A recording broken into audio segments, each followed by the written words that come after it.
Otherwise, it is 3:02, and just to be respectful of your time, we are going to go ahead and get started here. Again, good afternoon. Thank you for being on our new coaches webinar. My name is Ryan Casey. I am the director of esports for the Michigan High School Esports League. With me on the MHSEL team is Maggie Helmer, our assistant director. She's kind of sharing her screen. She's going to be driving the presentation, checking out the chat, seeing if she can answer questions. And then we have really the person you want to hear from today. So I'm not going to be talking very much during this meeting. Is Eric Hines. Eric is a teacher and coach at Divine Child High School.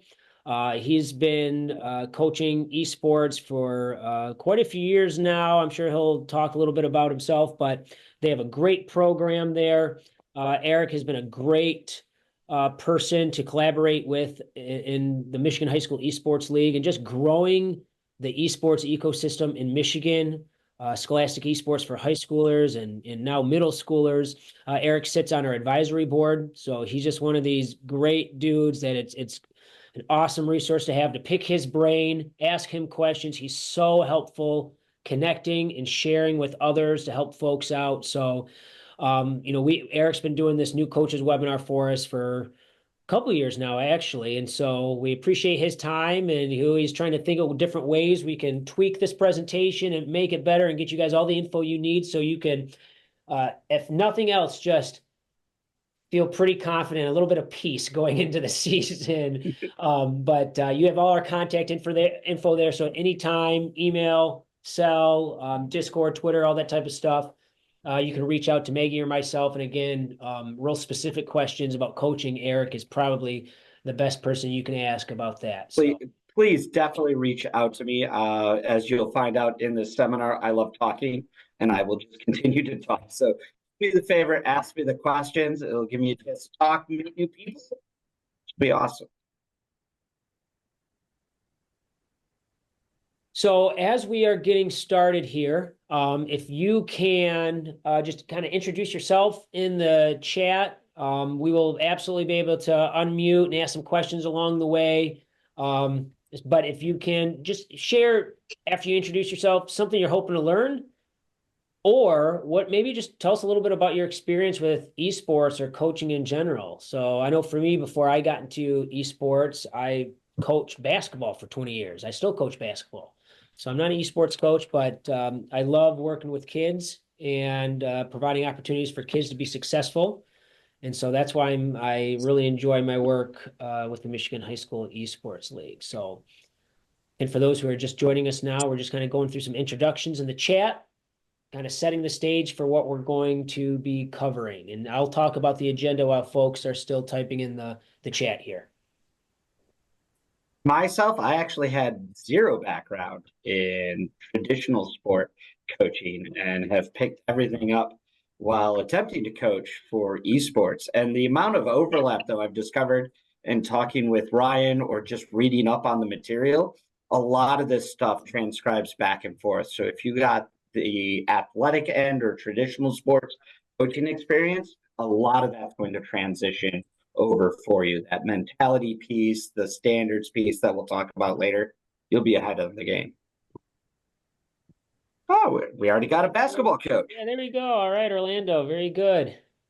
Casual gamer, looking to learn. All right, awesome. Thank you for sharing that. Again, if others can join Orlando and introduce themselves in the chat, we would appreciate that. And I can go to the next slide while they are doing that, Maggie. So our goal for this new coach webinar is to just make sure you have a really good understanding of how the league operates and the games titles and the schedules. Eric's going to spend some time talking about technological needs and things that you really want to be thinking of to make sure that you are not having any last minute issues regarding, filters and network issues and some things like that. He's really talking about best practices, so strategies, skills, different things you want to, shoot for and try to implement in order to have a successful season and a quality program. And then we're going to talk a little bit about just some other MHSEL operations, important information. But at any time, you are absolutely welcome to raise your hand or to ask a question.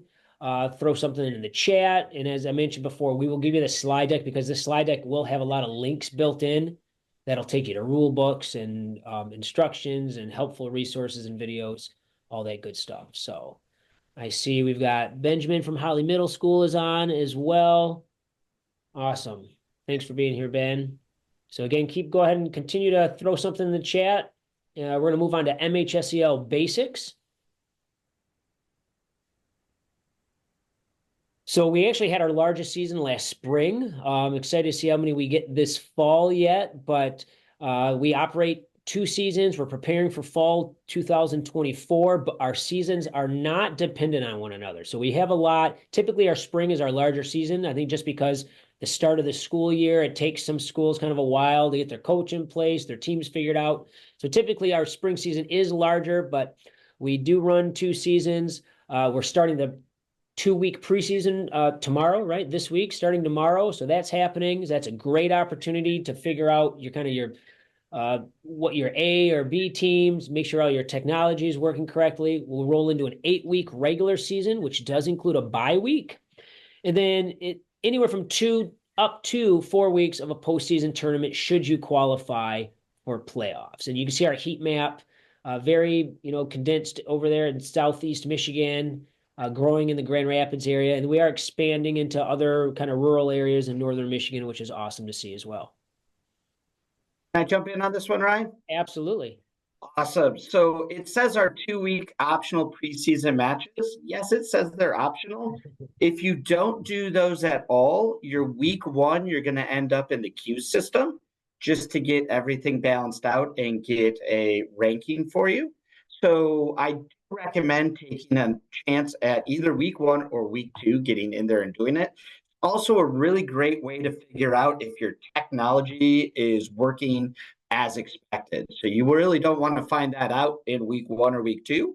Let's get it done in that preseason, get everybody together. Maybe like an update came out, people's gear aren't up to date. This is a really good chance to find that out in a very low stakes environment.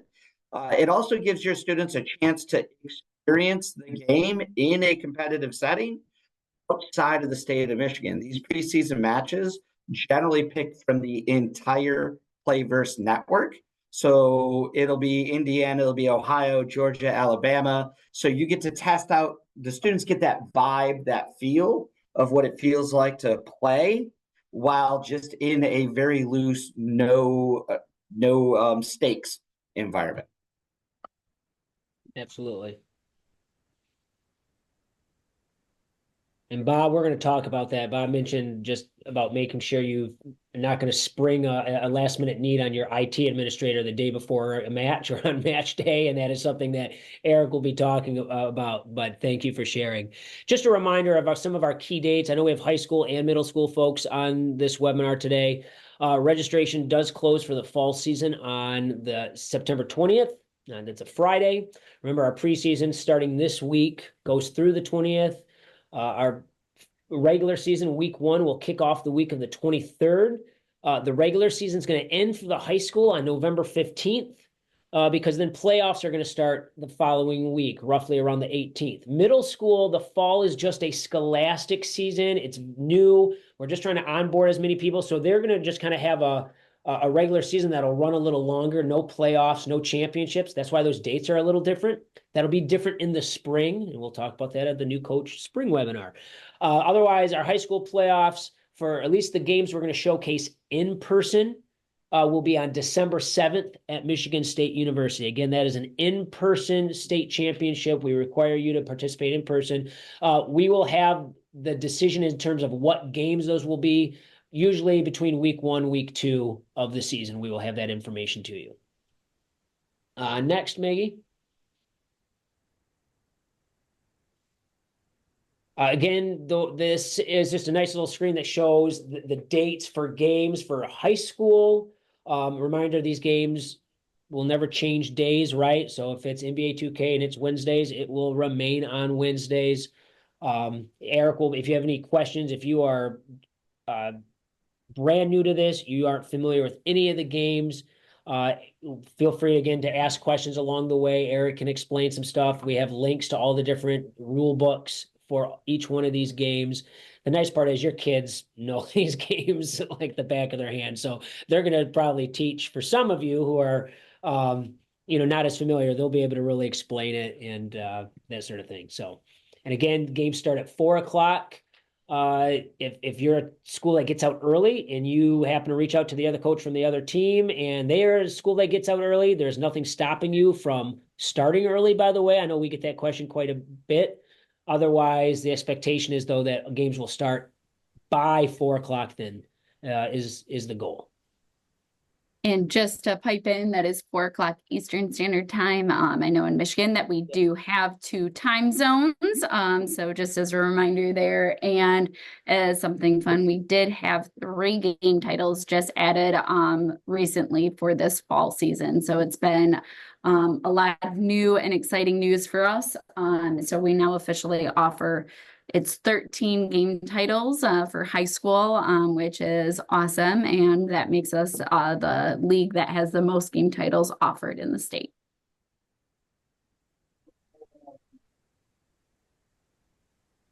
And there's the middle school schedule, a little different than the high school schedule. Part of that is just being able to spread out. Play Versus does offer tech support kind of on standby with any match day issues. So it kind of allows them to spread out that support team a little bit. Not as many games yet, but we started with 3 games back in kind of July, early August. And we've already got that number up to 7 now for middle school. So excited for those opportunities for our middle school students. And additionally, both of these slides, all of these icons with the games are hyperlinked to their main page.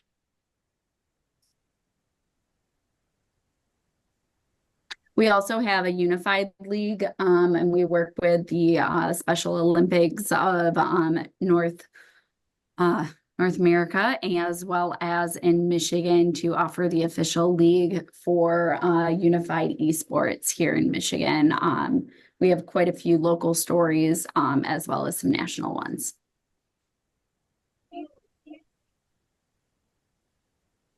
And I think we are going to stop now because you really should be hearing from Eric, since he is the super coach, coach guru. So Maggie and I will pause. We'll kind of interject if we think there's something of note.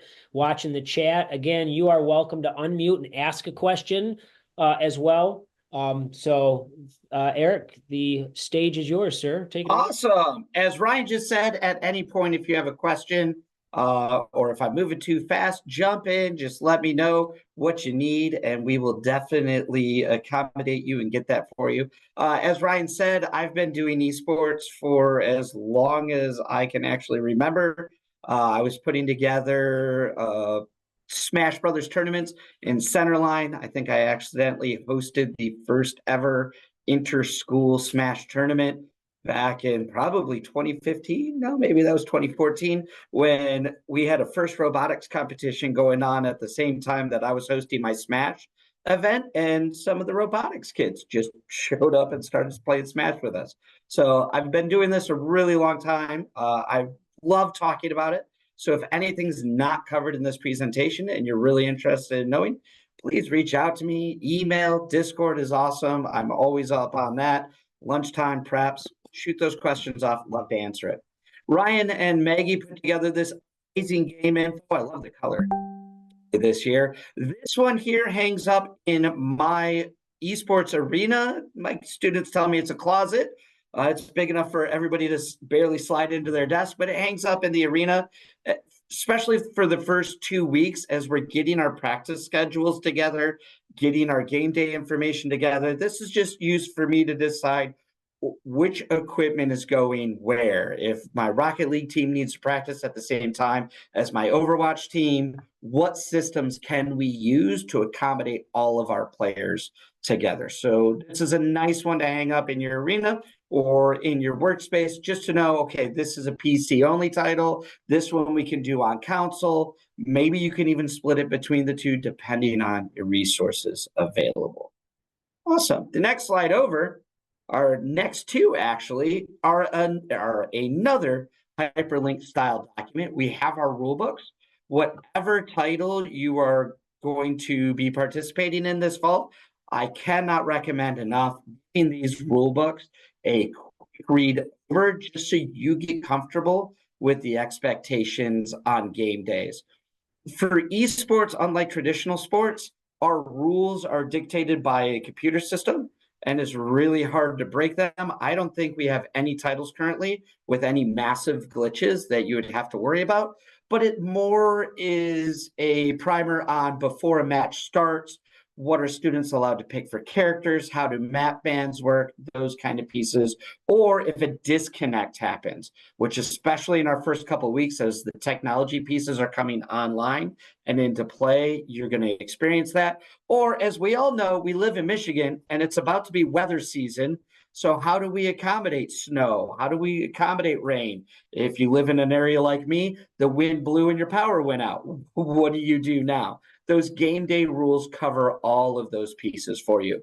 Additionally, we got another hyperlink document, our game day protocol. Oh, you went a little fast for me. Our game day protocol will walk you through what to expect in Playverse. Playverse has started up a match assistant. I believe we're on year 3 for this. It is really nice way for the students to guide the startup of matches. A lot of my experience comes from Rocket League and Smash Brothers. The Smash Brothers game day matchup is fantastic. While you're watching several teams play, your students will be able to handle the selection of players. What order do they choose their character? How are we doing map bans? That all happens in that game day protocol. Once again, it's a hyperlink. I would read through it real fast, have yourself familiar with it so that as you're going into those first matches, you can help guide your students on that. I will say again, though, that match day assistant through Playverse is absolutely fantastic, really guides you through. And if things do go sideways with technology, you can reach all of these protocol manuals from the match assistant as well. Awesome. So let's talk about tech needs. This one is short and sweet, even though there's a million ports to open. I would be talking to your IT people right now. Maggie and Ryan have linked to our internet filters document. This is going to redirect to a Playverse page where it talks about every single game specific port you will need. So one of the things you might want to talk with your IT people about is specific titles for you. If you're not playing any Switch titles, there's no reason to open up those Switch ports. Just open up the ports you need. Sometimes our IT departments get a little nervous about these filters and these setups, just due to how the firewall works for your school. Some of the options you can talk about with your IT professionals are time limits on the filters, so they don't kick on till 3 p.m. That one gets a little spooky because of coffee and sweet treats. Oh my gosh, we love coffee, we love donuts. If you bring us coffee and then ask a question, we're happy. We're liable to answer it right then and there. So I work with the school's IT department as well, so I can speak for them, I think. We'll go with I can speak with them or for them. 3 p.m. is a good time to open up that firewall and get your updates going. It would cause me a little bit of a panic, but we have to do what we have to do to keep the IT people happy. Another option for you, if you do have the benefit of a esports room that is specifically doing rooms, you can set up a virtual network that just handles that room and those LAN connections. That could be another option for your IT people, setting up a router in there, hardlining your switches, your PCs in there, and then it can live on a separate filter that the rest of the school doesn't have. So you don't open that up to other activities at lunch if they don't want to see that happen. As well as your internet filters and your ports, you're going to want to update your devices and consoles as soon as possible, generally at noon for the consoles for the game that you're playing. So if you have Rocket League coming up, I believe Rocket League is on Thursdays. Thursdays at noon, I would be jumping on, make sure those are up to date. If you had to pick one day where you could get a noon update going, I'd go for Tuesdays. An industry standard is usually a Tuesday push for updates. I think it's been true since back in the WoW days. So if you can get on Tuesdays at noon, go through all your titles, make sure you have all the updates you need. Remember, it is Murphy's Law that the day you don't check that, there's going to be a weird emergency patch that gets out that you're not going to find out about until 3:30, and invariably it'll be a 45-minute download. So please make sure you're checking those ahead of time. If you jump on at 3 o'clock and there is a download and it's taken forever, reach out to the coaches in that Playverse channel. All of us are usually super nice, super accommodating. Just say, hey, I'm here. We're going to run this, but here's where my download is for this surprise update. Awesome. Any questions on IT or other setup methods you may have thought about?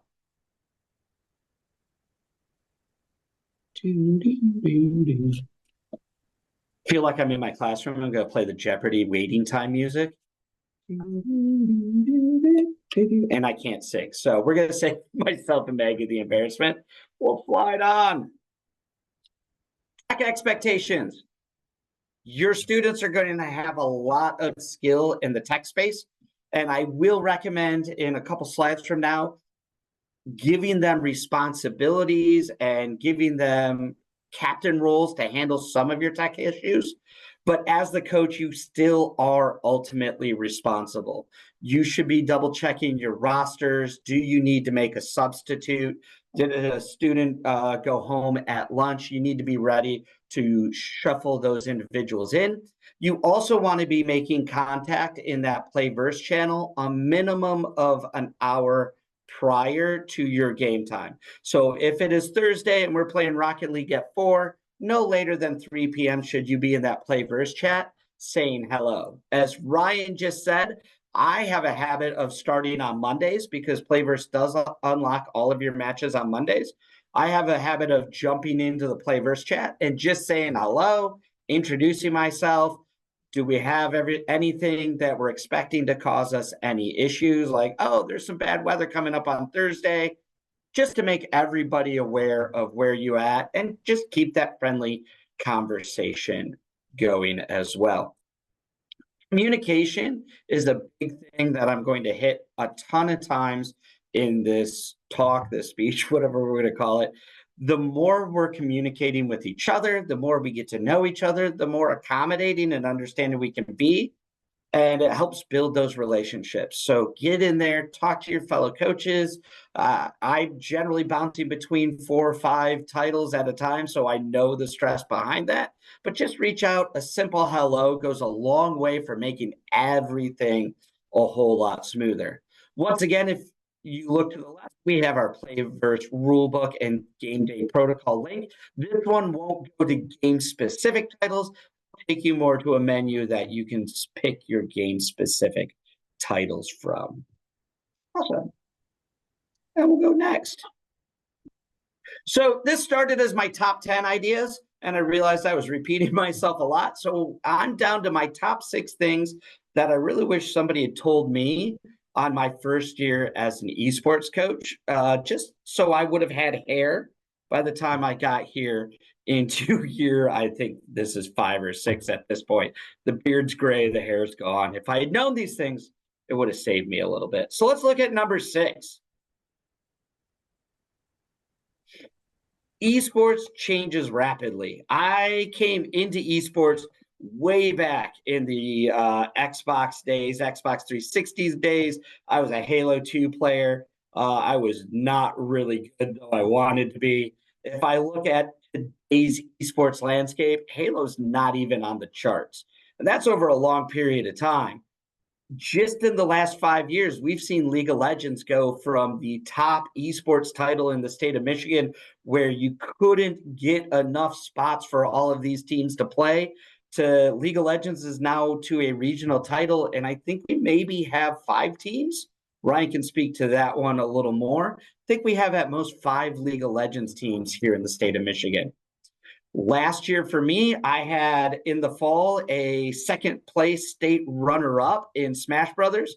This year, I don't have a Smash team. but somehow I have 3 Splatoon teams.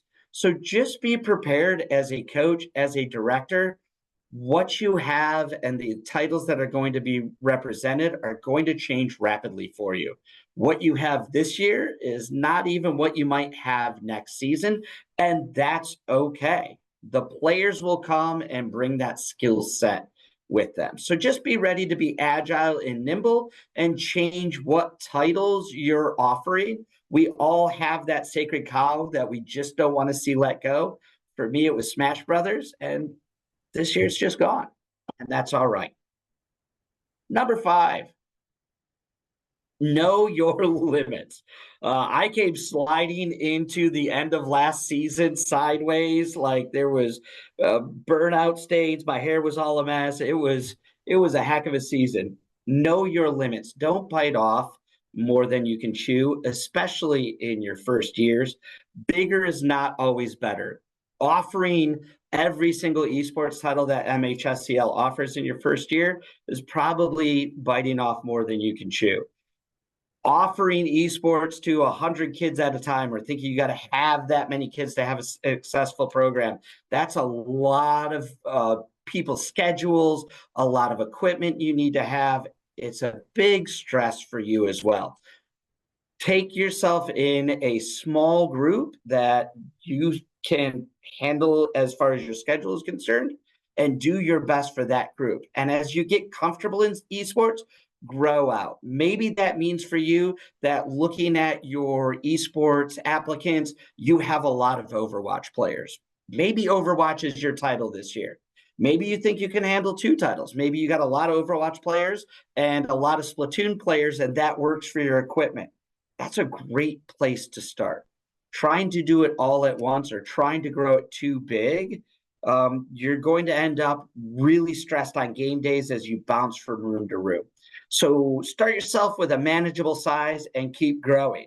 As these programs grow and you become successful, students are going to start coming back to you. Right now, my Splatoon coach is my last year player who's come back to coach. My Mario Kart coach is last year's captain who's come back to coach. So grow these programs out slowly. It'll be much more comfortable for you. The students will have an absolutely amazing experience, and you can look at your program and be like, yeah, I really did that. Did I hit everything there? I think I hit everything there. Yeah, there we go. We could go on to 4. This one is something I really wish I had in place when we first started out here at DC. Getting your standards for participation and expectations in order. I did not come from a traditional athletic sport, so I wasn't really great at what does practice looks like? How important do I feel practices are? Like, am I letting individuals slide for doctor's appointments? Are they just not feeling it today and I want to be a little more accommodating? Do I let those players step out? Set your standards early, as strict or as lenient as you want to be, but set that standard to help guide your own behavior and figure out what you want to do early.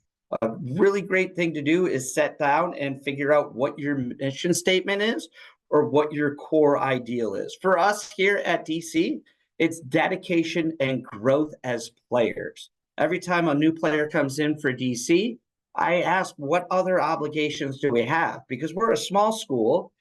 Most of my players are also involved in theater, or they're involved in football, or for my Rocket League players, I share them with soccer all the time. What does dedication look like for that player? What are they expecting out of their esport and what they're expecting out of their particular team? And what are they also expecting for growth? I assume most of us are teachers. As teachers in the classroom, we have an expectation of growth, and we also ask our students, what is their expectation of growth in this class? What's their goals for this class? We can bring that into esports as well. What's your goal for this title? What looks like a good semester for you? Because there can only be one team as state champions every year, and that doesn't mean the rest of us all had a bad season. we can decide what our goal is for us. If I am a brand new player coming in at Copper in Rocket League, maybe my goal is to make it to Silver and win one of my games out of a 3-game set. Maybe I want to win at least a full game set, like a 2 out of 3. Maybe that's not even my goal. Maybe my goal as a player is to be able to hit aerials by the end of the season, or to be able to get my kickoff done better in Rocket League. These are all solid goals for our students, and I make them articulate it in my, not my classroom, in my coaching and in my practices as well. And that's a core ideal for DC. Every program is going to look different. So before you rush out of preseason week 1 and 2, take some time, sit down. What are your ideas for this esport? What's your program's success look like to you? And write it down. Just have it on your desk for you, because you're going to find trying times. And sometimes it's helpful to look back, see that, and go, yes, I'm still on the path. We're still being successful. Number 3, documentation. I finally succumbed. And as much as I tried on my phone, I went and bought myself a weekly planner, a daily planner, and I have all of my documentations and systems in place for esports written down. That way I don't actually have to remember off the tip of my tongue when a student asks me. I'm able to go reference my material. It will keep everything organized and straight for you. What is your ideas behind tryouts? What does the weekly practices look like? What rooms are they going to be? Have yourself a folder, a 3-ring binder, a weekly planner, whatever works for you. Get those systems into place. What does your tryouts look like? Write it down. I had season 1, I had a great idea for tryouts and challenge systems in Smash. By week 3, I had forgotten what I had said to myself, because it was one of those shower ideas. And like 3 weeks later, the situation came up and I couldn't remember what this great idea was. Write your systems down. Even if it's just bullet point, get those in so that you can reference back to them 3 weeks, 4 weeks in when you're in the heat of that system. Awesome. Do we got any questions so far? Am I going too fast? I think you are good. I just reminded people in the Awesome. chat, feel free to ask in the chat or unmute and ask away. He's got some more kind of hot topic things that I'm sure people will be asking shortly anyway. So Awesome. I'm just trying to keep myself under an hour, and I actually might be on track for that. It'll be a record. It'll be a first. Number 2, trust your process. Once you have that documentation in place, once you have a system and a set of core ideas set down for yourself, trust it for a season.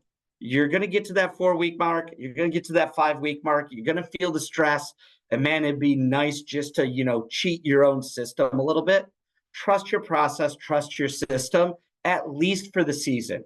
In esports, we have this really cool idea where all of our esports titles are a year long. We have a fall and we have a winter or spring, depending on how you look at it, which means in that January, February timeframe, that's the perfect time for you to re-examine your systems, look at what worked and what didn't, and make those changes then. But do yourself a favor, when you're in the middle of the season, unless something's absolutely broken, not working, trust the process you developed, carry it through.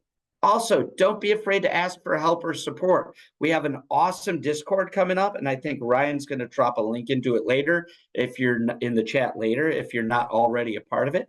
That's a great place to ask for help and support. The esports community here in Michigan is absolutely amazing. Everybody loves to help.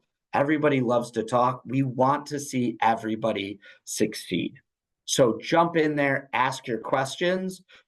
It can be me. Sherry from Linden is amazing. We have a lot of amazing coaches here. Novi is fantastic. Jump in there, ask, talk, and get those questions answered for you. The more you get to know everybody, the easier your season's going to be. Also, esports is really unique as opposed to more traditional athletics. We're still in that growing phase. So we don't have a lot of, I've been coaching for 20 years. I've been coaching for 10 years. A lot of the coaches are brand new. our students are just as massive of an asset as the other coaches. You might have a Rocket League player like I was blessed with last season. Yeah, that was last year. Connor Nieheisel, he had been playing Rocket League forever. He's moved on to MSU now. He comes back and helps me out all the time. But this is an individual who had been playing Rocket League since I believe beta days. So when he came in, he was a plethora of knowledge. Tap into those students. They know these games. They're playing these games. One of the reasons why we're doing esports in the state of Michigan is to bring that activity all of these students are doing anyway and bringing it into a healthy environment. So they have that knowledge. Tap into them and watching them take responsibility, their faces light up, they will hard charge for you. So the sooner you can find those students, tap into them, put them in leadership roles, the better your program's going to be. Awesome. I think I hit all of that. And the most important one, as much as I have coach in front of my title, there's too many titles in esports across too many different genres, and they're rising and falling all the time, from MMORPGs like League of Legends to now we have Street Fighter in our fighting category. I don't even know what you would call Rocket League. It's a sport, but it's not a sport. Cars are kicking balls. It's fantastic. But that's too many different things for you to know as a single individual. You might have your one title as a coach, like Rocket League or Smash or Overwatch or Valorant. But since you're running 4 or 5 different titles at the same time, you're really taking on a director role. Get comfortable in that director role. You're trying to find resources for your players, send those resources to them, but accept that sometimes you're not going to be the expert on your particular title. You're just the individual scheduling these pieces for the players, getting them the opportunity to play the games. And really, in this situation, putting those students in leadership roles is great for their paths as well. There's so much learning that goes on there. So take that director role. And in that director role, you can really start taking on one of the biggest pieces to esports, and that's mentality. I'm getting bings in my headset. Do we got questions? No? All right, cool. Might be just my equipment. That's all right. Mentality in esports is massive. I still see it a lot, even though we're in year 5 or 6 here in the state of Michigan. In athletics, we've had our players move through the little leagues of football, the little leagues of baseball. We've been playing soccer since we were 4 or 5, and they've had coaches and parents there to coach them through the mental aspects of esports. In esports, we haven't seen that. A lot of these students are playing on their own, playing in the basement by themselves. I think to this day, we still have the meme image of a gamer throwing things and yelling when he loses. That's a mentality piece that we can work on in this directorship role, that even if you don't know the game perfectly, by helping them with that mental aspect, you will make leaps and bounds in their skills, talking them through that tilt, getting them into a healthy mental space for this. Awesome. I think we're done on that one as well. I'm going for a speed record here, Ryan. We got to finish like 20 minutes early. Any questions over my 6 tips? Things I wish I had known before I started esports. If you want, unmute yourself, jump in and ask.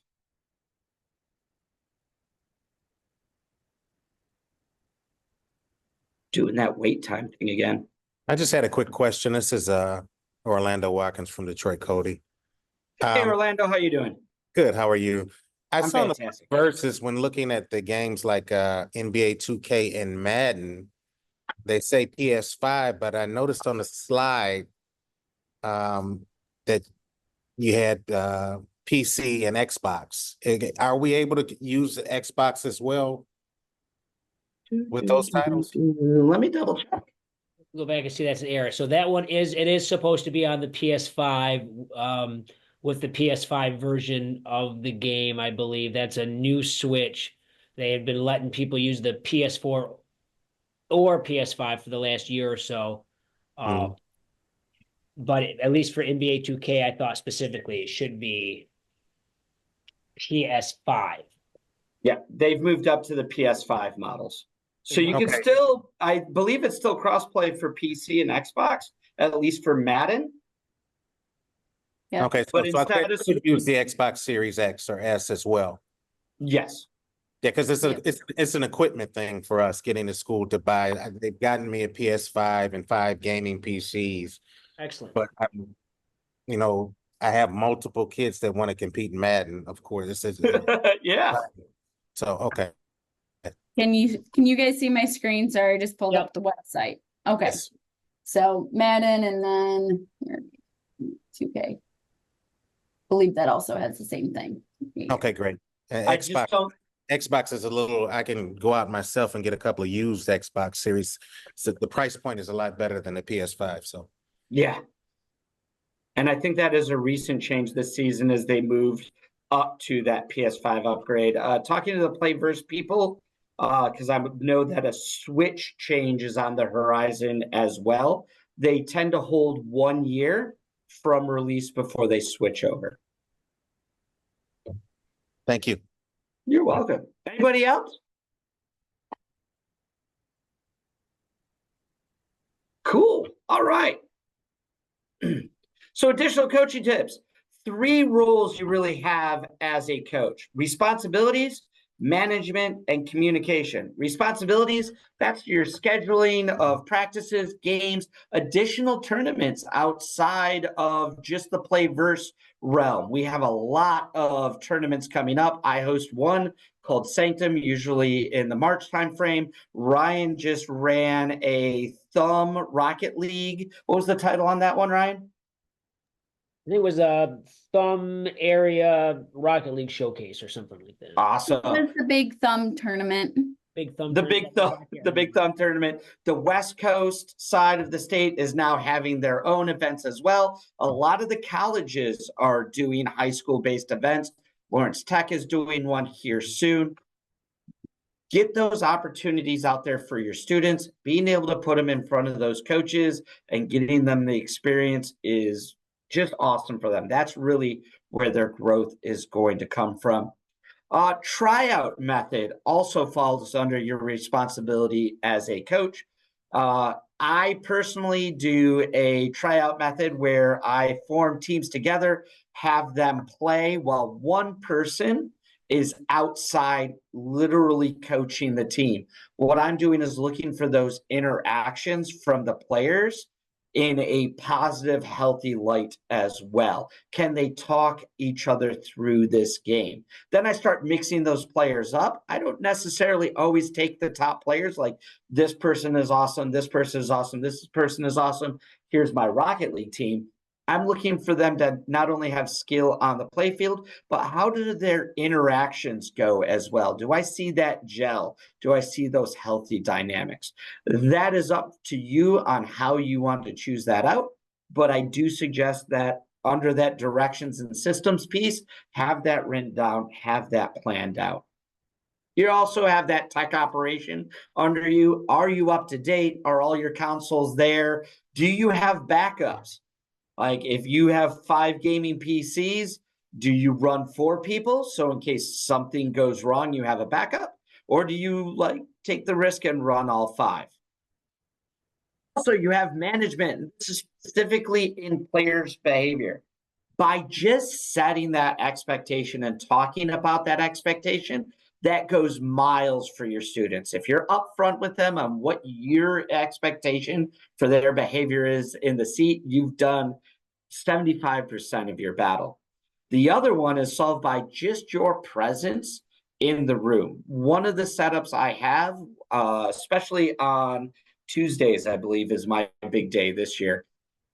I have different titles set up in different rooms just so they can communicate with each other without having another game title bleed over. But I'm constantly moving from room to room.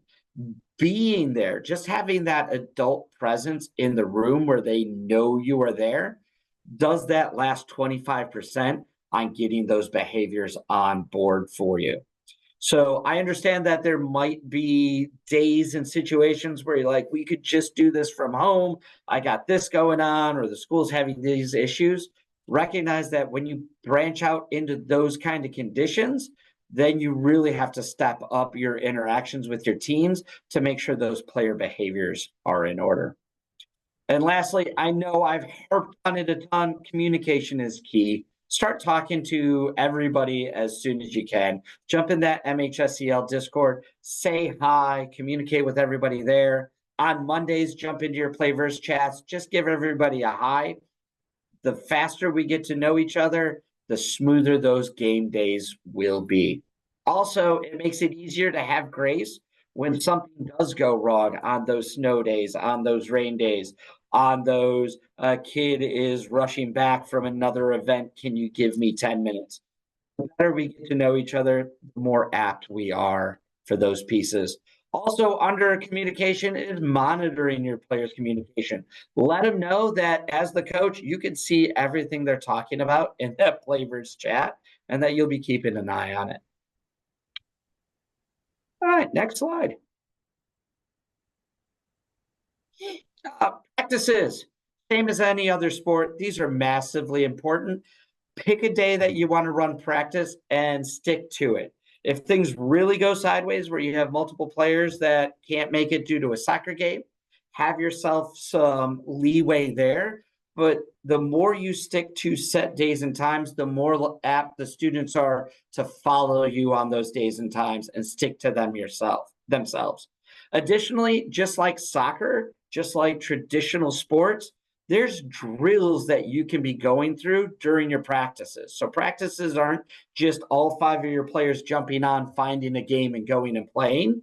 These are an opportunity for you to do things like videotape review. So if you record your Rocket League match, watch the Rocket League game back with your players, get feedback on where they think they went wrong. This is a great coaching opportunity.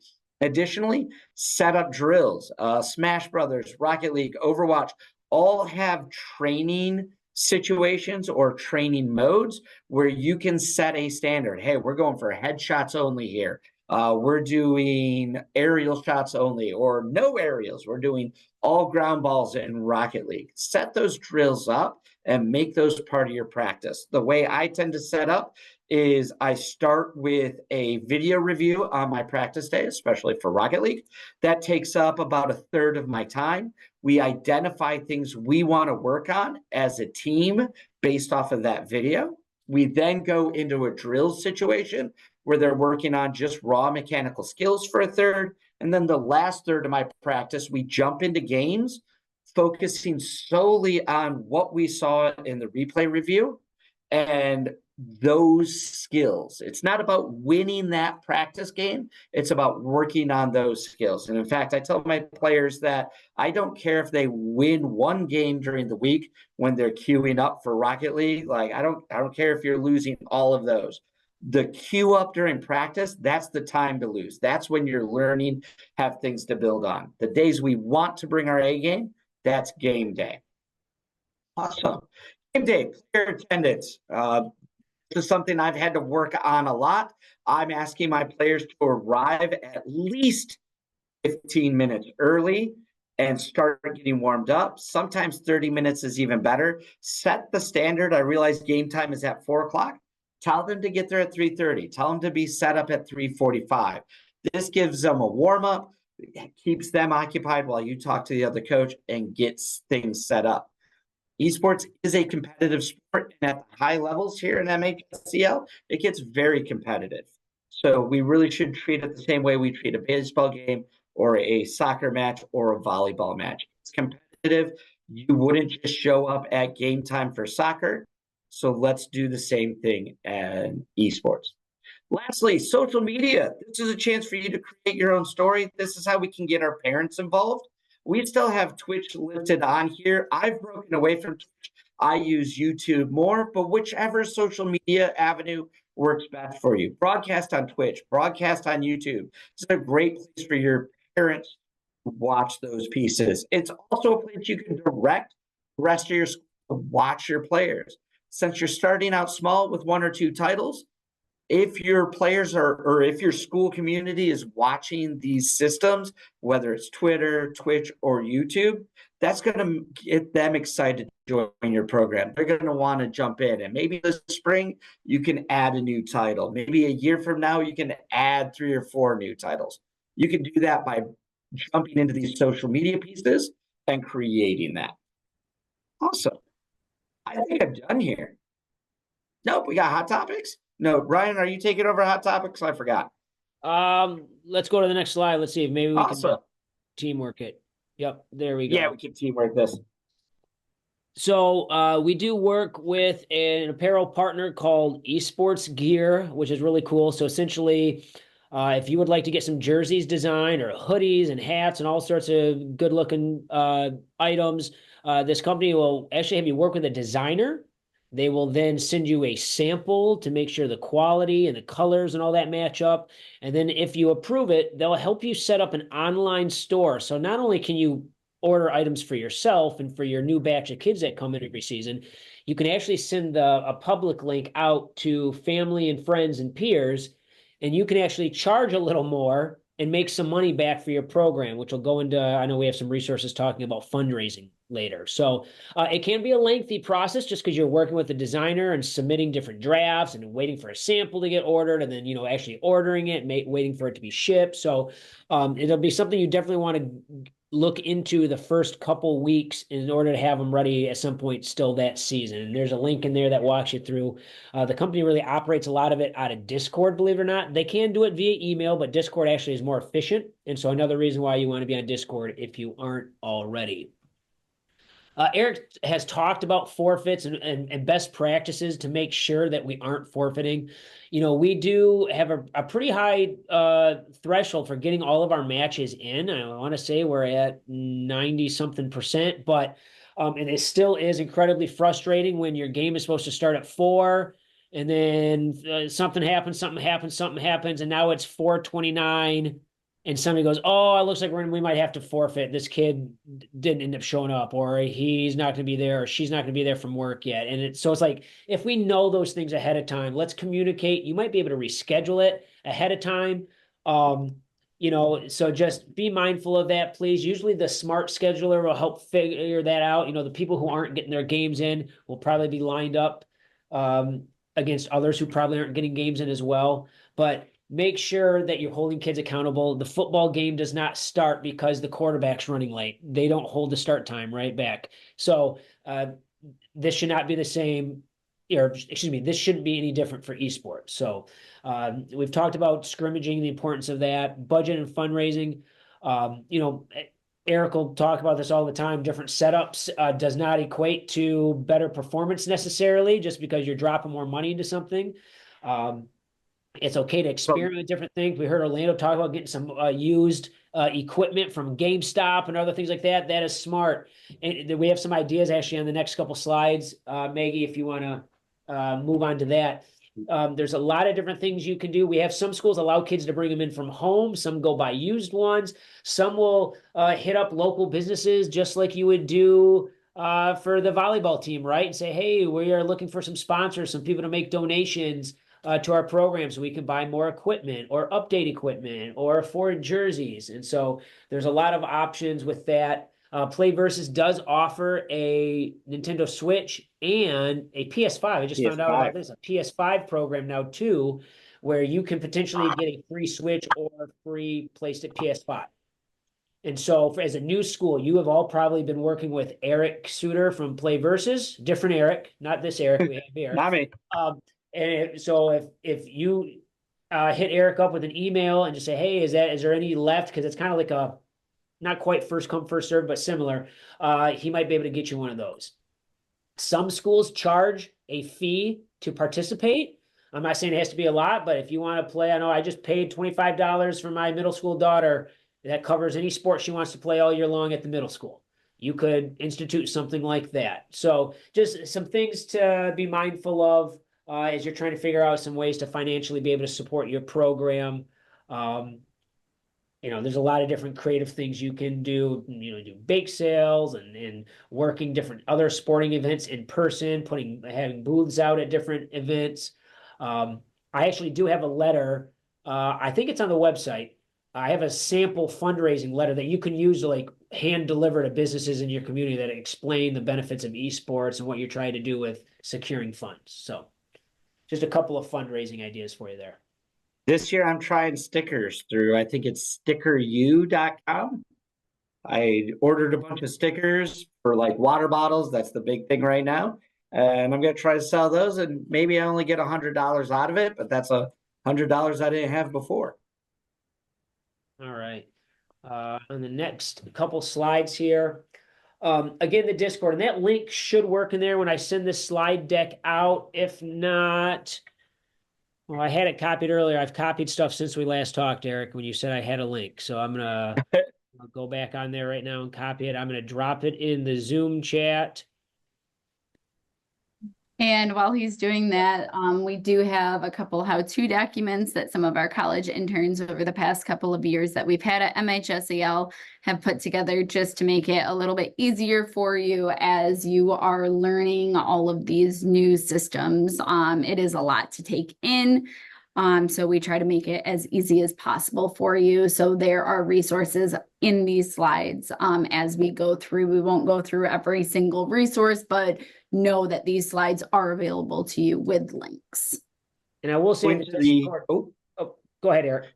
Going to that Twitch one, Heartland Esports is absolutely awesome in their YouTube and Twitch setups and just their broadcasting in general. So if there's a coach you wanted to reach out to for that aspect, I would definitely reach out to Heartland's coach there.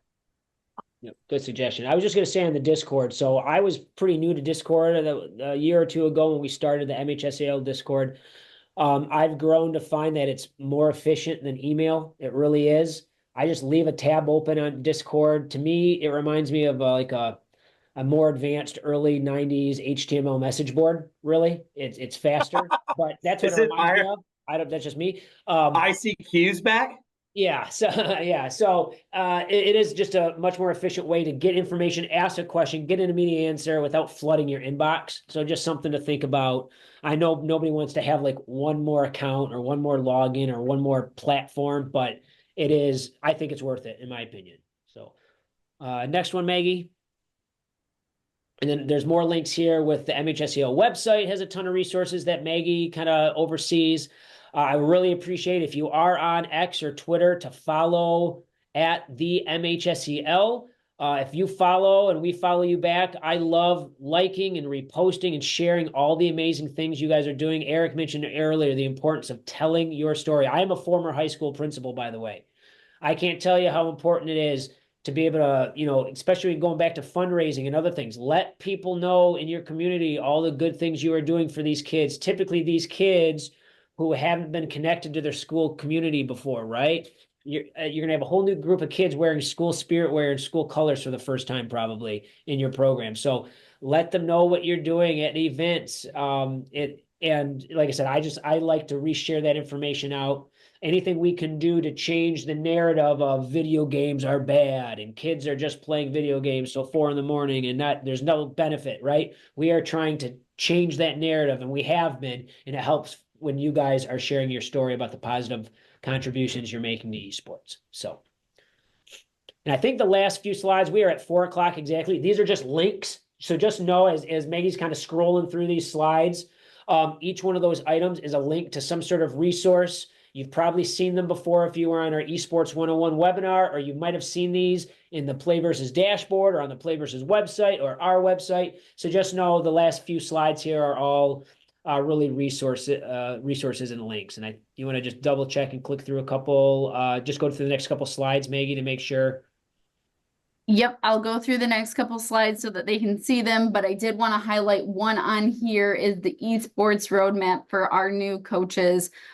This will be a great resource for you. It is new from Play Versus, and it really gives you a breakdown on how to have a successful first year.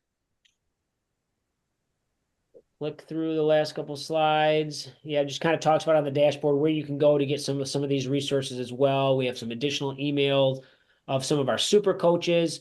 We have a fall coaches meeting coming up on Monday of next week. I sent the date out today via email with the registration links. One's on Monday, one's on Wednesday. You can choose whichever one you want to go to.